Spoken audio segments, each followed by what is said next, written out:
কিছুই বুঝি না। এ কি তুই বাথরুমে কি করছিলি?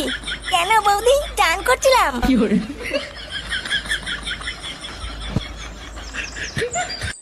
নাও ফাটা বাবা, এর ভিতরে তোমার যেই জিনিসটা পছন্দ তুমি সেটা নাও। হ্যাঁ, আমার দূরবীন কই? দূরবীন? সেটা আবার কি? হ্যাঁ, আমি জানি না। আমার দূরবীন এনে দাও, নাহলে কিন্তু থপ গুদ মেরে দেবো এই বলে দিলাম। দাদু, দাদু, আমার দূরবীন কই? এই গান মেরেছে, এ তো কলকে চাইছে। তুমি আমার দূরবীন নিয়ে তো, আমার দূরবীন দাও তাড়াতাড়ি, নাহলে কিন্তু গুদ মেরে দেবো বলে দিলাম শান্তির তেলে। এ নান্টু, এ তোমার নাতির কি মুখের ভাষা? আরো কোন দূরবীনের কথা বলছে? কি হয়েছে কি বলা? আমাকে আবার কিসের দরকার? বাবা, ও বাবা, আমার দূরবীন দাও। দূরবীন মানে? লেওড়া কিসের দূরবীন? হ্যাঁ গো, তুমি এতটা নিচে নেমে যাবে এটা আমি ভাবতে পারিনি। শেষমেশ তুমি এই করলে? ঠিক।